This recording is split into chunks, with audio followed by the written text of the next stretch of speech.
This latest discovery may change how we understand Celeste's final year. A neighborhood argument caught on camera reveals her fiery side, but also raises troubling questions about her family, her whereabouts, and the truth that's still hidden.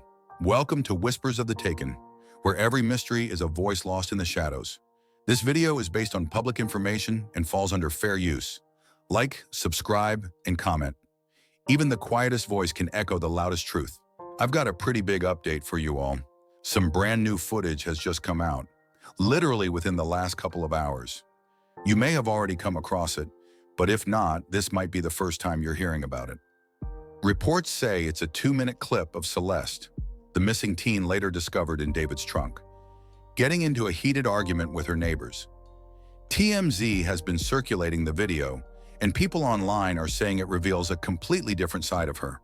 Let me talk real quick, okay? You gonna let me talk? I ain't gonna let you talk. No, you ain't gonna let me talk. Why you not gonna let me talk? Cause I'm not. You tripping. I ain't tripping. Nah, you tripping.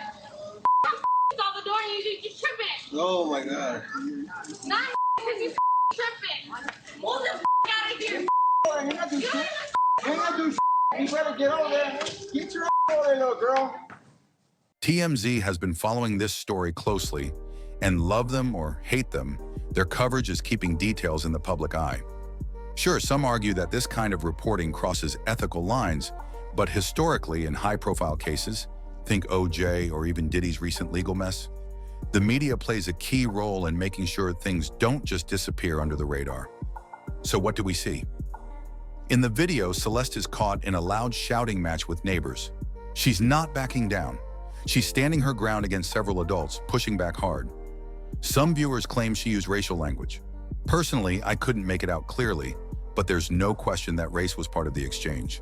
The neighbors identify themselves as Southsiders, and they're calling her out directly.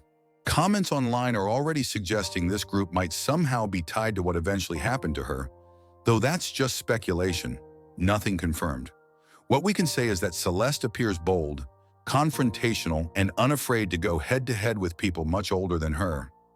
For a runaway, it paints a picture of someone not easily intimidated. When you listen closely, she yells something that sounds like, "Little house, you ain't even got a house." And it even sounds like she may have used the N-word. One of the men fires back, "Ain't nobody black here, we're Southsiders." Get it right, homegirl. Stop with your black talking. They keep mocking her, saying she's acting black, while she yells back louder, almost childlike, and they laugh like they're dismissing her. Some commenters even joked, wildly, that maybe David gave her the pass to use that word. Whether true or not, it shows how far people are willing to speculate. Later in the exchange, the neighbors keep telling her to go home. The way they said it actually makes me wonder if they already knew she was out roaming around, maybe even that she wasn't living at home like she was supposed to. She claps back, mocking their words, but they cut her down again, calling her just a little girl and insisting she's not a gangster. She snaps back, "I'm not Mexican, I'm Salvadoran," and it just spirals further. At one point, she curses them out, possibly using the N-word again, and they respond with more insults, telling her to go home. She lashes back with, "I'm over here, you stupid Badawi," and they laugh, saying someone should go call her dad. Now here's where it gets interesting. People have long said her father was out of the country during this period, but if the neighbors are telling someone to go call her dad, maybe he was around. That alone could change parts of the timeline. The date on the clip is September 8th, 2024. That matters because her family still had her listed as missing at that point. It raises questions about how missing person reports really work. If a child comes back home but leaves again, does the family always re-report it? Or do they sometimes just let it slide? Viewers online are also pointing out that Celeste's voice in this video matches what we've heard elsewhere, like in David's live streams and in tracks like Invisible String Theory and You Left Me First. That's fueling speculation about her connection to his music. Others are wondering if this clip was truly tied to her, or if it was some unrelated footage that later got linked to her. But at the end, she even lights something. Looks like she was smoking. Considering she had just turned 14 the day before, that's striking. For context, the video was reportedly captured by a Nest security cam and obtained by TMZ. Their report says Celeste had returned to Lake Elsinore about a year before her body was found, And the fight started after she accused neighborhood kids of pranking her parents' house. The neighbors recognized her right away because they'd seen her face on missing posters earlier that spring. One neighbor claimed her boyfriend even went over to her parents' house after the fight to apologize, and her dad answered the door. That's strange considering earlier reports had him out of the country. If he was there, it changes the story about his whereabouts. Another important detail.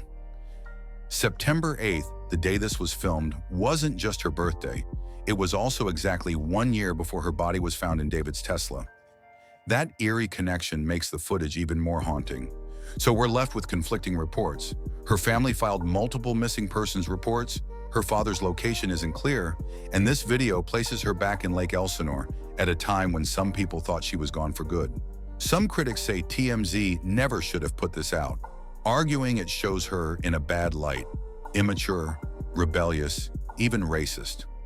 Others think it humanizes her, showing she was just a kid acting out. Whether you see it as exploitative or revealing, it undeniably adds another piece to the puzzle. Personally, when I hear her in this clip, I don't see evidence against her.